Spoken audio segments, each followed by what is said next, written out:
Good morning बच्चों। स्वागत है आप सभी का आज के इस वीडियो में, जिसमें हम डिस्कस करने वाले हैं क्लास 10th की वर्कशीट्स को। अब बच्चों, आज की वर्कशीट थोड़ा लेट हो गई क्योंकि आज की वर्कशीट आई ही लेट, डिपार्टमेंट से लेट आई, तो फिर वीडियो बनाने में और लेट हो गया। और फिर मैं भी आपकी तरह थोड़ा लेट से उठता हूँ, तो हो जाती है कई बार वर्कशीट लेट। कोई बात नहीं, आगे शुरू करते हैं फटाफट आज की वर्कशीट। तो पहली वर्कशीट साइंस की है और हम ट्रांसपोर्टेशन की बात कर रहे हैं। तो ट्रांसपोर्टेशन इन ह्यूमन बींग्स में क्या होता है? Human beings like other multi cellular organisms need a regular supply of food, oxygen etcetera. The function is performed by circulatory system. This system is responsible for the transport of various substances in the human body.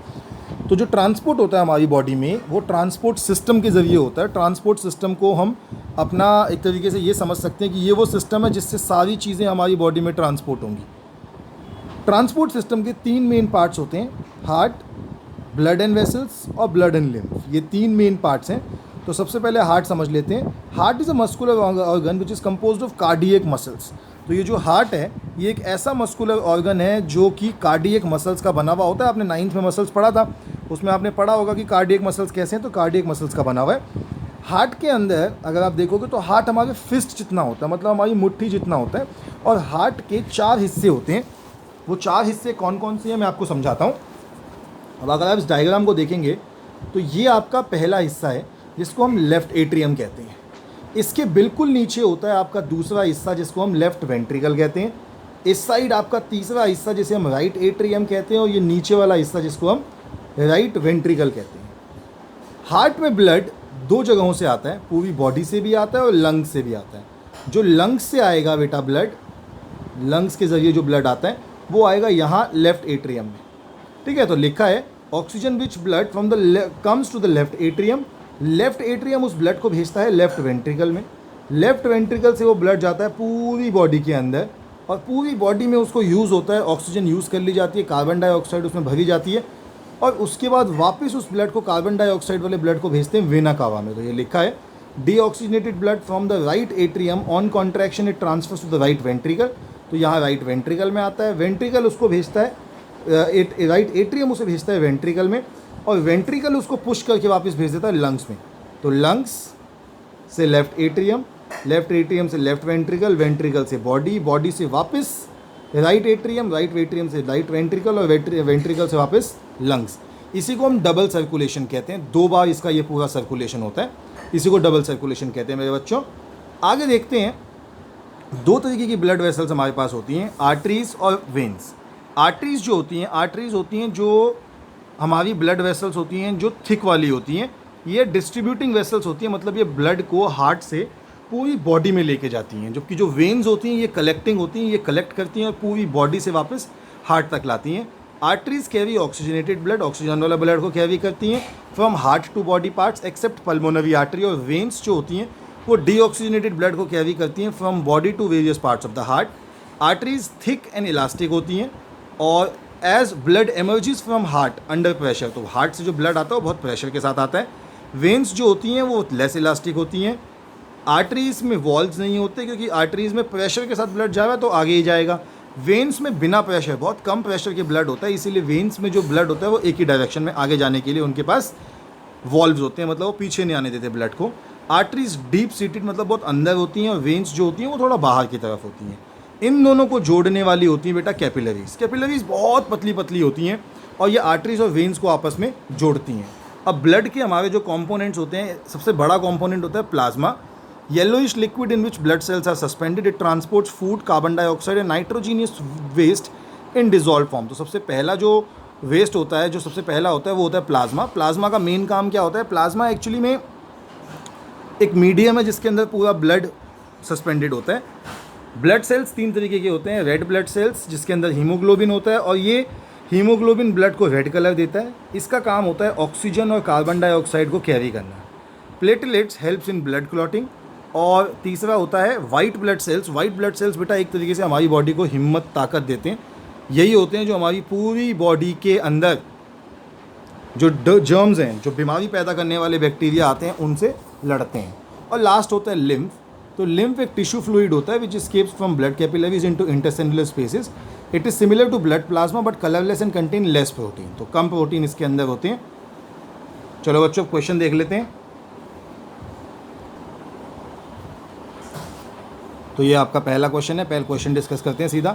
Question है draw a well labelled diagram of human heart. तो बेटा ये बना हुआ है diagram, और इसके अलावा मैं हार्ट की एक और आज डबल सर्कुलेशन जिसको हम कहते हैं हार्ट को एक्सप्लेन करते हुए एक और वीडियो डालूंगा। अब देखिए उस वीडियो को, तभी आपको समझ में आएगा अच्छे से, क्योंकि इसमें इतनी सारी चीज़ें नहीं लिखी इतनी आसानी से, तो उसको मैं डालूंगा।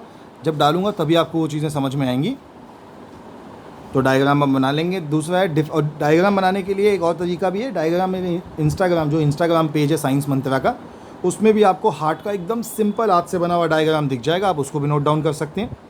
सेकेंड क्वेश्चन है differentiate between arteries and veins. अब ये देख लेते हैं। तो ये रहा आपके सामने answer, arteries and veins. Point लिखे हुए हैं, कोई प्रॉब्लम नहीं करनी, कोई टेंशन नहीं लेनी, बिल्कुल आपके सामने जैसे पॉइंट लिखे हुए हैं ऐसे ही पॉइंट्स नोट डाउन कर लीजिए।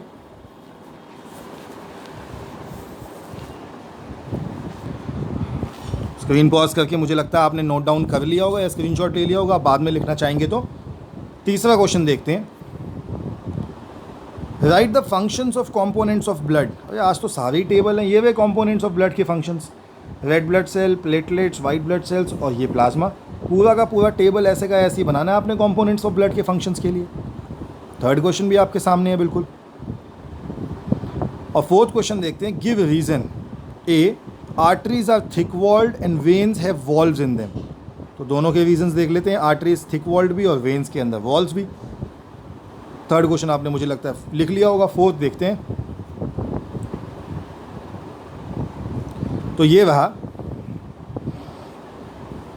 फोर्थ क्वेश्चन का first part, A part, that thick and elastic walls as blood emerges from heart under pressure. और ये फोर्थ क्वेश्चन का B part, have valves to ensure blood flows in only one direction. तो fourth का A part, fourth का B part आपके सामने आपके answers हैं, कर लीजिए नोट डाउन इनको फटाफट।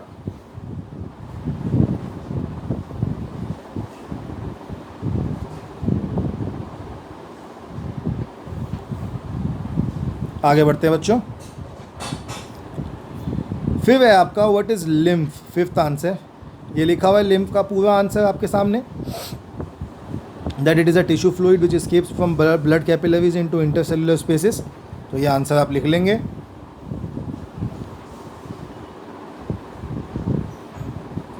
बहुत ही बढ़िया बच्चों, आगे बढ़ते हैं। आज की हमारी साइंस की वर्कशीट तो पूरी हो गई, सभी आंसर आपके वर्कशीट में ही थे। अब बढ़ते हैं आपके मैथ्स की वर्कशीट की तरफ।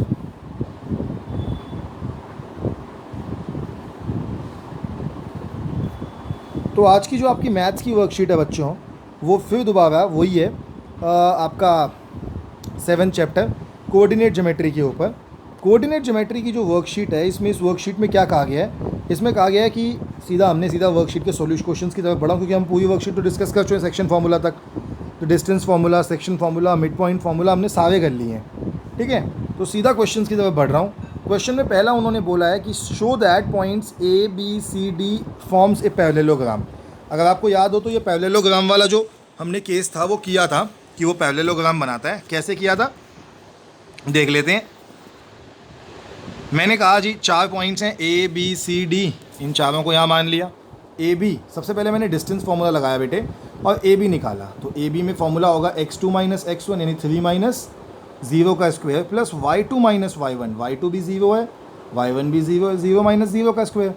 ए बी हो गया, सब तो 0 है, सिर्फ 3 - 0 यानी कि 3 का स्क्वायर। 3 का स्क्वायर कितना होता है 9, और √9 का आंसर कितना होगा 3। तो ये आ गया 3 यूनिट्स। फिर मैंने ऐसे ही बी सी निकाला, बी सी √4 - 3 का स्क्वायर प्लस 1 - 0 का स्क्वायर, ठीक है। 4 - 3 क्योंकि x2 - x1 और y2 यानी कि 1 - y1 यानी कि 0। तो बी सी आ गया 1 का स्क्वायर प्लस 1 का स्क्वायर, 1 + 1 यानी कि √2। तो बी सी का आंसर आ गया √2 units.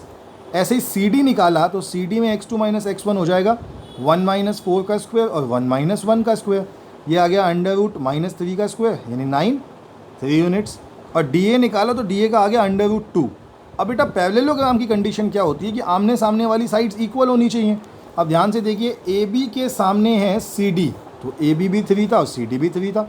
A B equal to C D, और बी सी के सामने है ए डी, तो बी सी भी मेरा √2 था और ए डी भी √2 है, यानी बी सी ए डी। इसका मतलब ए बी सी डी एक पैरेललोग्राम है। कर लीजिए नोट डाउन।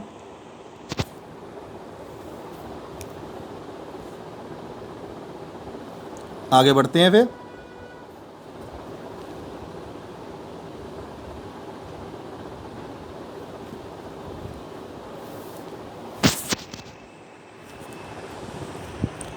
दूसरा क्वेश्चन आपके सामने है। अब दूसरे क्वेश्चन में उसने हमसे क्या पूछा था, पहले क्वेश्चन पढ़ लेते हैं। हमसे पूछा गया था find the coordinates of point of trisection, यानी कि जो लाइन को दो पॉइंट ऐसे होंगे जो लाइन को कंप्लीट 3 टुकड़ों में डिवाइड कर देंगे और हमें उन पॉइंट्स को निकालना है। तो देखिए बच्चों, मैंने आपके सामने 2 डायग्राम बनाए हैं। मैंने दिखाया कि ये 2 पॉइंट्स हैं, एक मेरा ये वाला पॉइंट और एक ये वाला पॉइंट। जब पॉइंट इसका आंसर निकालूंगा तो रेशो यूज़ करूँगा 1:2, क्योंकि इस तरफ एक हिस्सा, इस तरफ 2 हिस्से हैं। जब इस पॉइंट का निकालूंगा तो रेशो लूँगा 2:1। फॉर्मूला क्या होता है, फॉर्मूला अब ये देखो x1 y1 यहाँ पे भी 2 - 2 है, और x1 y1 यहाँ पे भी 2 - 2 है, x2 y2 यहाँ पे भी -7 4 है, और x2 y2 यहाँ पे भी -7 4 है। फ़र्क है सिर्फ किसका, फ़र्क सिर्फ एक चीज़ का है, फ़र्क है आपकी x और y का। यहाँ पे x और y ये पॉइंट है और यहाँ पे x और y ये पॉइंट है। क्योंकि x और y डिफरेंट हो गए तो रेशो भी चेंज हो गया। यहाँ रेशो 1:2, यहाँ रेशो 2:1। x हो गया m1x2 plus m2x1 upon m1 plus m2, y हो गया m1y2 plus m2y1 upon m1 plus m2।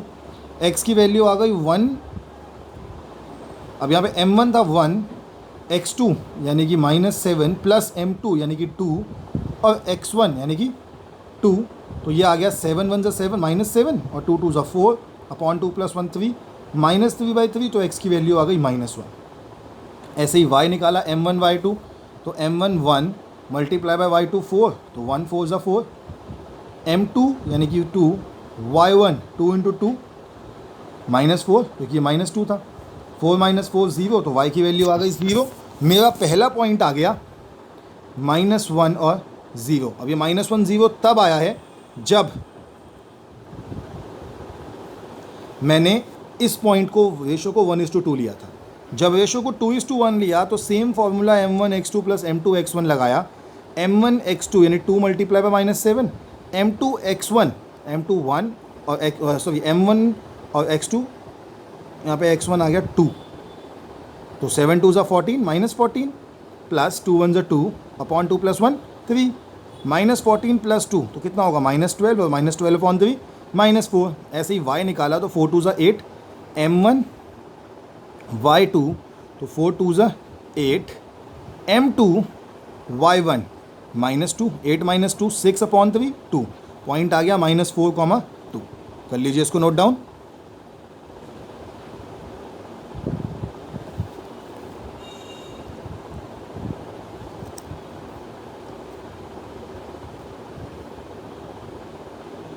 आगे बढ़ते हैं।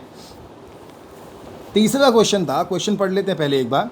क्वेश्चन में बोला if 4, p and 1, 0 are end points of the diameter of a circle of length 10 centimetre, मतलब diameter के दोनों एंड्स हैं और लेंथ है 10 सेंटीमीटर और पॉइंट्स दे रखे हैं, लेकिन एक पॉइंट पता नहीं है और निकालना क्या है, सेंटर ऑफ द सर्कल, यानी कि पहले लगेगा डिस्टेंस फार्मूला।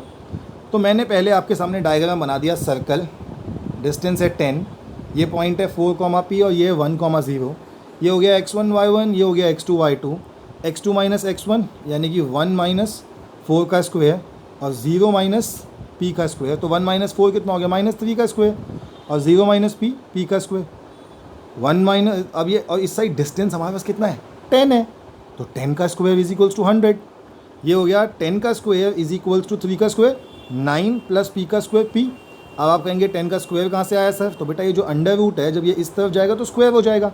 10 का स्क्वायर 100 प्लस 9 था, यहाँ जाएगा -9 = p स्क्वायर, तो 91 = p स्क्वायर। p की वैल्यू अगर √91। अब किसी भी सर्कल का जो सेंटर होता है वो इनका मिड पॉइंट होता है, तो मिड पॉइंट फॉर्मूला लगाया x1 + x2 upon 2, y1 + y2 upon 2, x की वैल्यू आ गई 5/2 और y की वैल्यू आ गई √91/2। तो बच्चों हमने पहले साइंस की वर्कशीट करी, फिर हमने मैथ्स की वर्कशीट भी पूरी कर ली। अब आपकी रह गई हिंदी की वर्कशीट, क्योंकि आज टाइम थोड़ा सा कम था तो इसीलिए हिंदी की वर्कशीट एक ही बार बनाई है। वो हिंदी मीडियम का जो 10th का वीडियो है उसमें है, तो आप 10th के हिंदी मीडियम के वीडियो को देख के और हिंदी की वर्कशीट वहाँ से कर लीजिए। नेक्स्ट टाइम हिंदी की वीडियो भी साथ में ही डालेंगे। आज थोड़ा सा टाइम कम था इसलिए साथ में नहीं डाली है। तो आपसे मिलेंगे फिर कल की वीडियोज़ के साथ। तब तक के लिए stay healthy and stay safe.